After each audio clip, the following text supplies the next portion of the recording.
या कुन्देन्दुतुषारहार धवला या शोभ्रवस्त्रावृता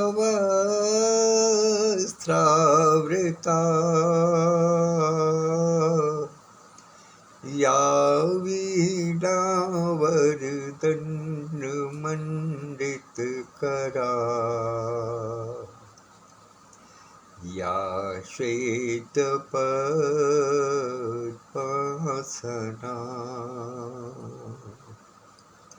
या ब्रह्माच्युतशङ्कर प्रभृतिभिर्देवैः सदा वन्दिता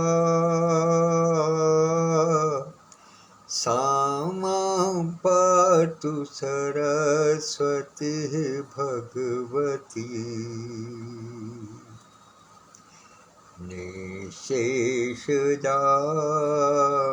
निःशेषजाड्यापः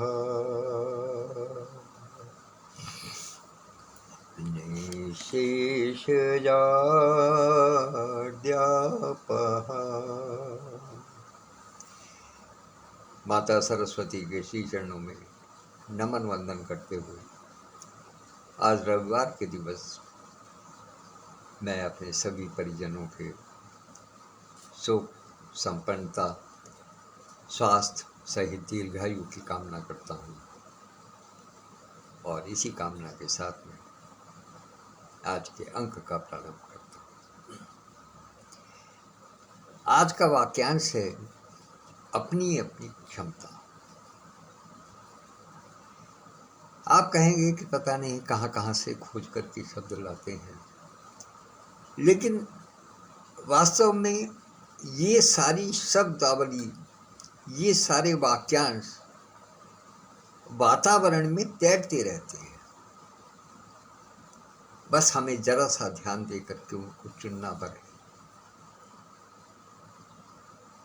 ये इनको ढूंढ पाना ये मेरी कोई विशेषता नहीं है। इसको हमारे सभी साथी करते हैं और सभी साथी कर भी सकते हैं। अभी आजकल ये कार्यभार मुझ पर है तो इस कार्य को करने का मैं भरसक प्रयास कर रहा हूँ अपनी क्षमता अनुसार, लेकिन मैं जानता हूँ कि मेरे साथी मुझसे कहीं अधिक सक्षम हैं इस कार्य को करने में, क्योंकि मैं अपनी क्षमता को पहचानता हूँ। आज का वाक्यांश ही है अपनी अपनी क्षमता। आज बहुत सारे बिंदुओं को छूने का मन है अपनी अपनी क्षमता के अनुसार। आज का दिन बहुत विशेष है।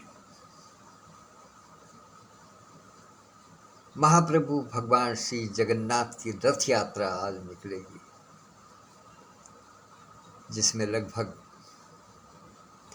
अनुमानतः 10 लाख भक्तगण सम्मिलित होंगे भगवान श्री जगन्नाथ के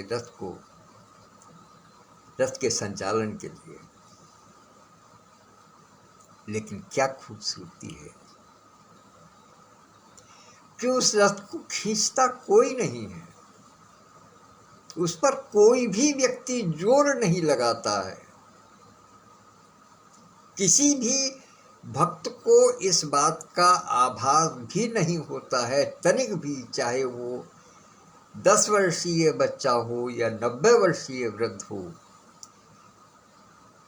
कि उसको भगवान जगन्नाथ के रथ को आगे बढ़ाने में किसी भी प्रकार का कोई लेस मात्र भी श्रम करना पड़ रहा है या उसको शारीरिक शक्ति का प्रयोग करना पड़ रहा है। उसके रथ के दोनों ओर जो आगे की तरफ रस्से बंधे होते हैं, उन पर मात्र हाथ भर रख देना होता है। आप समझिए 10 लाख व्यक्ति, 10 लाख भक्त जहाँ जुटे हों, उस रस्सी पर उंगली का छू जाना भी अपने आप में बहुत बड़ी बात है। क्योंकि भीड़ का रेला लगा था हर समय ठेलम ठेल रहती है पूरी यात्रा के दौरान। उस रस्सी को हाथ भर लगा दे करके ही मनुष्य अपने आप को धन्य मानने लगता है। ये क्षमता मनुष्य की नहीं हो सकती। भगवान श्री जगन्नाथ के रथ को कोई चलाए, ये किसकी क्षमता है? कभी पुराने समय में जब रामलीला का मंचन हुआ करता था तो वहां एक वाक्य अक्सर दोहराया जाता था। जब सीता जी ने लक्ष्मण जी को कहा कि भैया देखो भगवान राम शायद संकट में हैं, उन्हें जाकर के देखो, वो तुम्हें पुकार रहे हैं, तो वहां लक्ष्मण जी ने एक वाक्य कहा था जो हमने सुना था, आज तक हमें सुना है कि करे रक्षा गडरिए की नहीं ये काम बकरी का,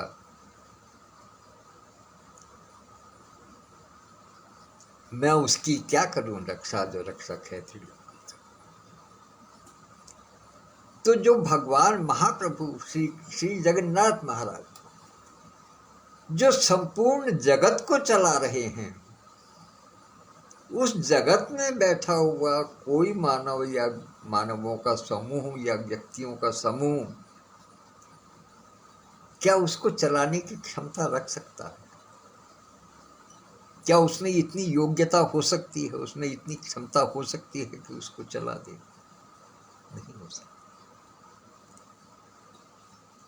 यहां मनुष्य की क्षमता क्षीण हो जाती है, ईश्वर के समक्ष मनुष्य की क्षमता क्षीण हो जाती है। लेकिन उसमें हर वर्ग का व्यक्ति है, उसमें बच्चे भी हैं, उसमें बूढ़े भी हैं, उसमें जवान भी हैं, उसमें स्त्री भी हैं, उसमें पुरुष भी हैं, उसमें सारे अंगों के जो साथ में पुरुष हैं नारी हैं वो सब हैं, और वहीं दिव्यांग भी हैं, सब हैं, सबकी अपनी अपनी क्षमताएं हैं। लेकिन वो मात्र स्पर्श भर कर देते हैं तो उनको वरदान प्राप्त हो जाता है, उनको ईश्वर की कृपा प्राप्त होती है। क्षमता देखनी है, वहां देखिए हर व्यक्ति अपने अपने अनुसार, अपनी अपनी मति के अनुसार, अपनी अपनी लगन के अनुसार, अपनी अपनी क्षमता के अनुसार किसी भी कार्य विशेष में, किसी भी पाठ्यक्रम विशेष में दक्षता प्राप्त करता है। हर व्यक्ति तो इंजीनियर नहीं बन जाता, हर व्यक्ति तो डॉक्टर नहीं बन जाता, हर व्यक्ति तो एडवोकेट नहीं बन जाता, हर व्यक्ति तो संत नहीं बन पाता, बल्कि मैं सही कहूं तो हर व्यक्ति तो इंसान भी नहीं बन पाता। जिसके मन में किसी के प्रति दया, धर्म, क्षमा का भाव नहीं है, उसने देह भले ही मनुष्य के लिए हो, देह भले ही उसने आदमी के लिए हो, देह भले ही उसने इंसान के लिए हो, लेकिन ना उसमें मानव होने का कोई मानवता है, ना उसमें आदमियत है, ना उसमें इंसानियत है। क्योंकि सबकी अपनी अपनी अलग अलग क्षमताएं हैं, अलग अलग सोच है। सोच भी मनुष्य की क्षमता के अनुसार ही बनती है।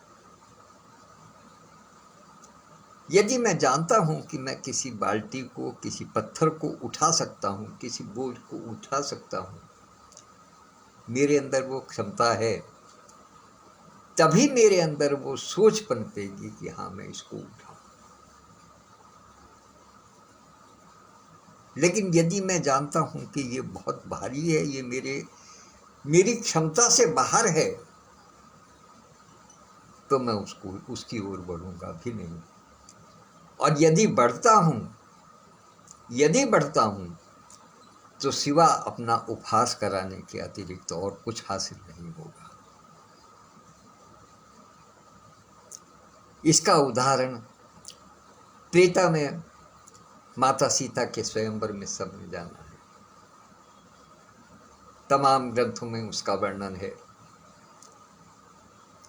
कि जानकी माता का जब स्वयंवर हुआ तो देश विदेश के राजा ही नहीं बल्कि मनुष्य रूप धारण करके देवगण भी बहुत से उस सभा में प्रतिभागी बनकर के उपस्थित हुए थे। सबने अपने अपने जोड़ लगाए, अपनी अपनी क्षमता के अनुसार कार्य किया, लेकिन शिव जी का धनुष हिला भी नहीं। क्या वो बलवान नहीं थे? क्या वो शक्तिशाली नहीं थे? लेकिन उनकी क्षमता इतनी नहीं थी कि वो शिव धनुष को उठा सकते या हिला भी सकते। जबकि प्रभु श्री राम ने, रामायण में इस प्रकार का वर्णन आता है कि प्रभु श्री राम ने उसको धनुष को इस प्रकार से उठाया जैसे कि कोई हाथी कमल के नाल को उठा लेता है। ये क्षमता का परिवर्तन है। ये पता चलता है कि किसमें कितनी क्षमता है। एक इसको और दूसरी तरीके से समझने का प्रयास करते हैं। आपको एक प्रसंग की ओर लेकर के चलता हूं। आपने सबने सुना होगा अवश्य, उसका भी थोड़ा सा दर्शन कर लें। कछुए की और खरगोश की रेस की कहानी तो आप सबने सुनी है। एक कहानी आज आपको दूसरी सुनाता हूं। एक बार इसी प्रकार से एक दौड़ का आयोजन मगरमच्छ और बंदर के बीच हुआ। स्थान, समय, दूरी सब तय हो गई। दौड़ हुई। बंदर पहुंच गया अपने नियत स्थान पर, मगरमच्छ नहीं पहुंच पाया। मगरमच्छ को बड़ा अजीब लगा। उसने कहा नहीं भाई, ये ठीक नहीं है, ये मेरे लिए ठीक नहीं है। तो उसने चुनौती दी बंदर को कि ये जमीन पर दौड़ की बात समझ में नहीं आती है, हम दौड़ करेंगे पानी में, जल में दौड़ करेंगे। तुम्हारी परिस्थिति उसमें अनुकूल थी, मैं उसके अनुकूल नहीं था। अनुकूल करेंगे। अब वहां जब जल में दौड़ हुई तो निश्चित रूप से उन मगरमच्छ जो है वो विजयी हुआ। अब बंदर के मन में ये ख्याल आया कि नहीं, ये तो मैं तो जीता हुआ था, हार गया, ये कैसे बात बनेगी। तब फिर एक समाधान निकाला गया। और समाधान क्या निकाला कि न कोई जीते न कोई हारे, ऐसा कार्य किया जाए। क्या कि दौड़ तो जल में होगी किंतु बंदर मगरमच्छ की पीठ पर बैठेगा। तो फिर वो दौड़ नहीं होगी, वो सैर होगी। सैर का मतलब ये है कि आपस की सहयोग की भावना रहेगी। आपस में मिलकर के जब चलेंगे तो मंजिल को दोनों ने एक साथ पाया। यही सहयोग की भावना, अलग अलग क्षमता। अब क्या है कि उनकी क्षमताएं अलग अलग थीं, उनके अपने अपने व्यक्तित्व अलग अलग थे, उनके गुणधर्म दोनों के अलग अलग थे। एक जल में सहज था, एक थल में सहज था।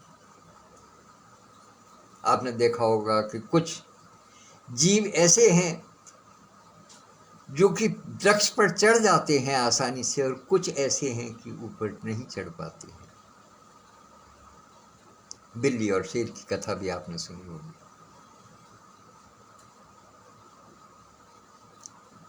जब बिल्ली कूद करके पेड़ पर चढ़ गई और शेर नीचे देखता रह गया, तो बिल्ली ने कहा कि एक गुण तो मैंने भी अपने पास ऐसा बचा करके रखा है जो तुम्हें नहीं सिखाया, बाकी सब कुछ सिखा दिया, ये नहीं सिखाया। तो वहां अपनी अपनी अलग अलग दक्षता है। हम चाहने लगे कि मछली पेड़ पर चढ़े, संभव नहीं है। हम चाहने लगे कि चील आसमान से नीचे उतर करके और जमीन पर चलने लगे, वो उसके लिए संभव नहीं है, वो चल ही नहीं पाए। हम चाहने लगे कि चमगादड़ जो छतों से उल्टे लटकते हैं वो जमीन पर रेंगने लगे, संभव नहीं है। क्योंकि हर जीव की, हर व्यक्ति की, हर जीवात्मा की अपनी अपनी अलग अलग क्षमताएं हैं, अपनी अपनी अलग अलग विशेषताएं।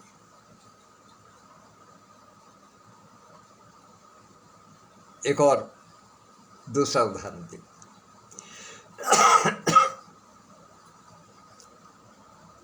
कोई व्यक्ति जो खेल में रुचि रखता है, किसी को हॉकी पसंद है, किसी को क्रिकेट पसंद है, कोई इंडोर गेम में टेबल टेनिस खेलता है, तो कोई बाहर निकल के लॉन टेनिस खेलता है,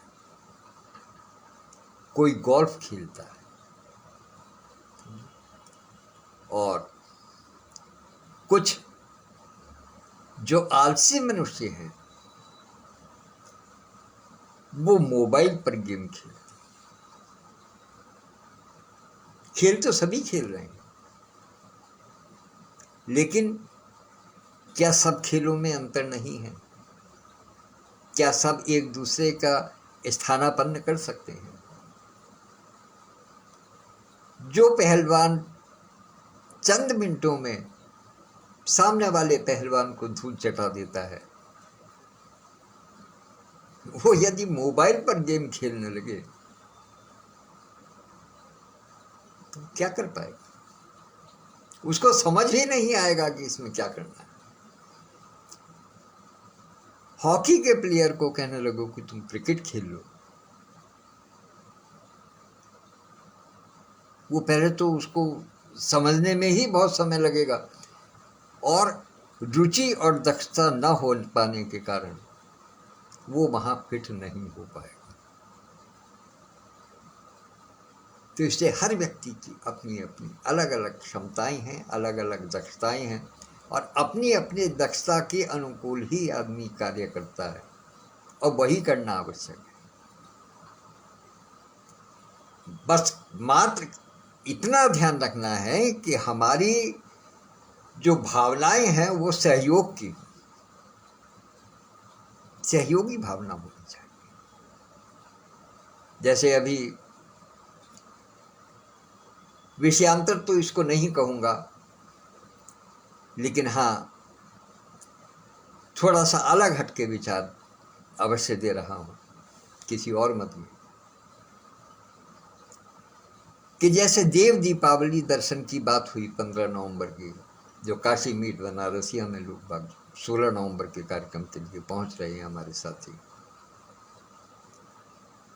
परसों फ्राइडे मीट में इस विषय में चर्चा हुई कि 15 नवंबर को देव दीपावली के समय क्या किया जाना है, किस प्रकार से व्यवस्था बनाई जानी है, क्योंकि बनारस पूरी तरीके से पैक होगा उस दिन,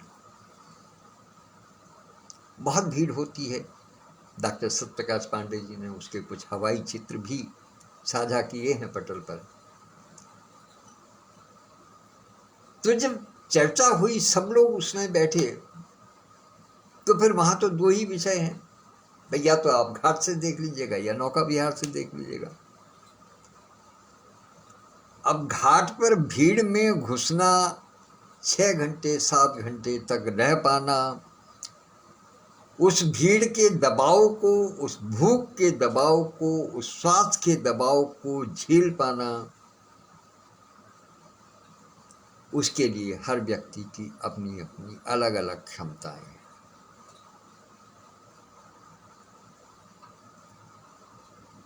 पटल से सारे साथी जुड़े हुए हैं। मानसिक रूप से सभी स्वस्थ हैं, सभी समर्थ हैं, किंतु शारीरिक रूप से, स्वास्थ्य की दृष्टि से सबकी अपनी अपनी अलग अलग क्षमताएं हैं। दूसरी चीज, एक पक्ष आया कि नाव में नौका विहार किया जाए। उस दिन नौका विहार का क्या व्यय होगा इसका भी अंदाजा नहीं। परसों प्रयास किया गया उस विषय में कुछ बात करने की, लेकिन जहां पहले सब इस बात के लिए बहुत अधिक उत्साहित थे, नौका विहार करेंगे, वहां जाकर के देखेंगे, सब दिखाई देगा, कोई दिक्कत नहीं है, कोई परेशानी नहीं है। लेकिन कल जब बात आई कि एक सूची बना ली जाए कि कौन कौन उसमें, जब परसों सारी बात पर चर्चा हुई, सब विषय खोले गए धीरे धीरे करके, एक एक करके, छोटे छोटे बिंदु,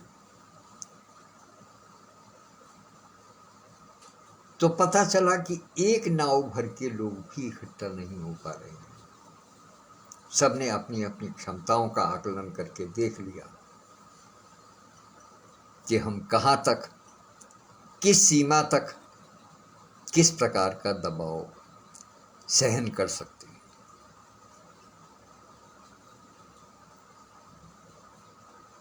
ये विषयांतर है, मैं निश्चित रूप से मानता हूं, लेकिन चूंकि प्रसंग आया तो मुझे स्मरण हो आया, तो मैंने इसका संदर्भ लिया। दूसरा एक संदर्भ मैं और लेता हूं अपने पटल से संबंधित। आज डॉक्टर सत्यप्रकाश पांडे जी ने एक रचना दी, बहुत लंबी चौड़ी, सुंदर रचना है, अच्छी लगी, सबके मन को भाव को छूने वाली है। किंतु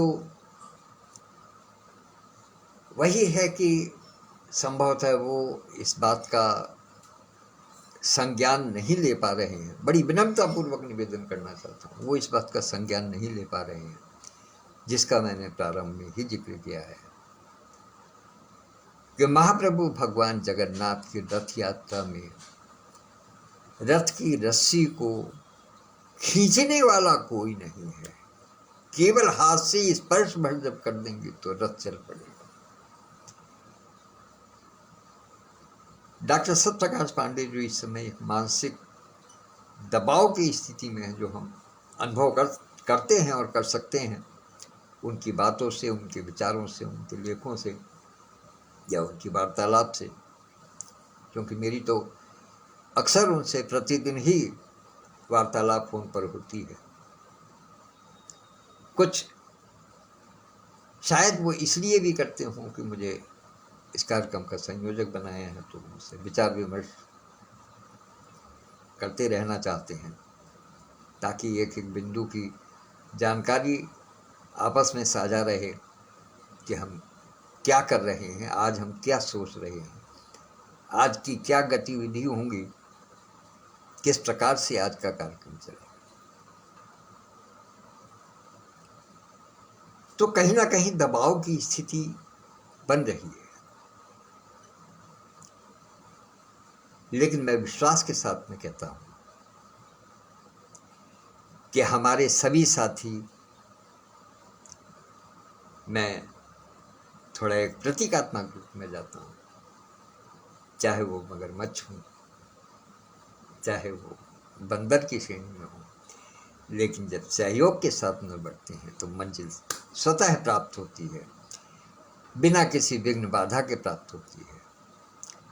इसलिए बिल्कुल भी तनिक भी चिंता न करें, याद करें आज के दिन भगवान जगन्नाथ को, उनकी रथ यात्रा को, और उनको हृदय में बसा करके अपने कार्य में जिस गति से चल रहा है, कर्म तो नहीं छोड़ना है, निश्चित रूप से कर्म नहीं छोड़ना है, लेकिन गीता का ध्यान हमेशा रखना है कि कर्मण्येवाधिकारस्ते मां फलेषु कदाचन। ईश्वर स्वयं फल देंगे। अर्जुन को जब गीता का ज्ञान दिया कृष्ण जी ने, तो उन्होंने जब विराट रूप दिखाया तो भगवान श्री कृष्ण के अंदर ही सब कुछ दिखाई दिया। जिनको जीता हुआ सामने देख रहे थे उन सबको मरा हुआ देखा। संसार का जिसको भी हम जीवित देख रहे थे उन सबको मृत देखा। वो स्थिति। तो इसलिए सब कुछ नियत है। तभी उन्होंने कहा कि तुम कर्म करो, फल की चिंता मत करो, फल स्वतः मिलेगा आपको। फल मिलना अवश्यंभावी है।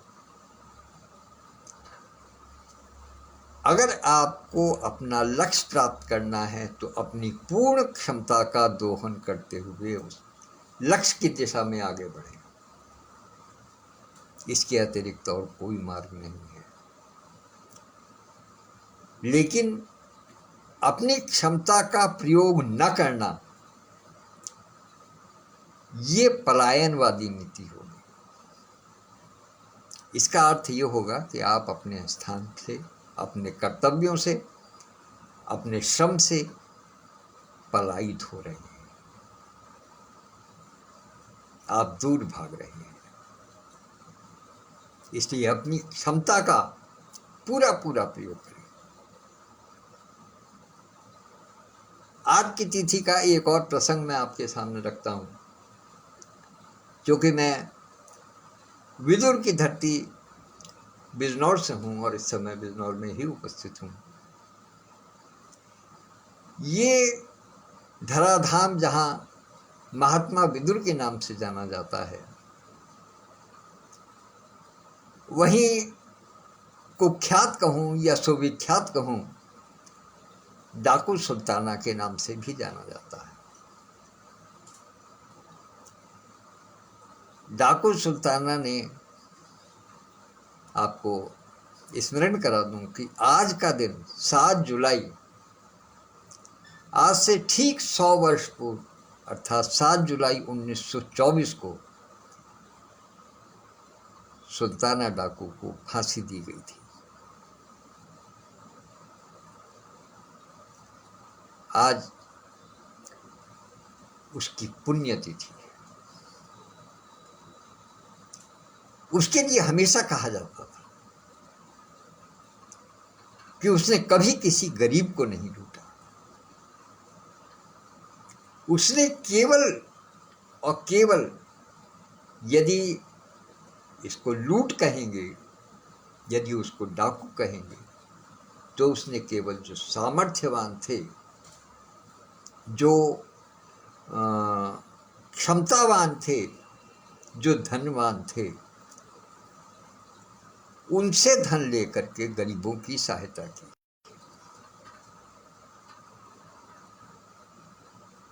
उनसे धन लेकर के गरीबों की सहायता की। उसकी क्षमता देखिएगा कि उसकी क्षमता में के अनुसार उसके 300 साथी थे,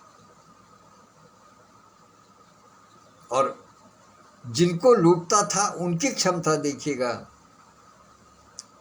जो उसने अंतिम डकैती डाली थी सन 1922 में, यहाँ बिजनौर जिले में ही एक गांव है जिसको कहते हैं जालपुर, जालपुर गांव है नांगल के पास में।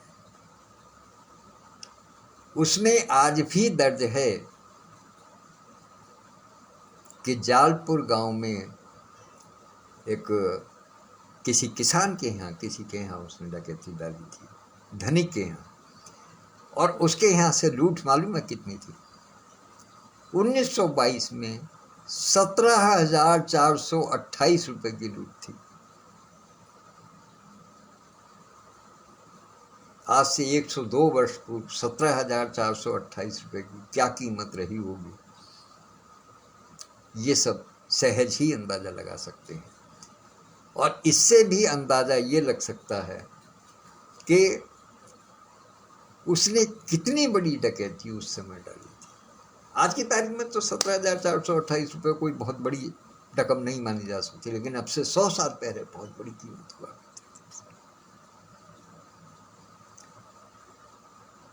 उसको न पकड़ा जाना, आप ताज्जुब करेंगे कि जिस समय उसको पकड़ा गया था या पकड़ने का बीड़ा जिसने उठाया था,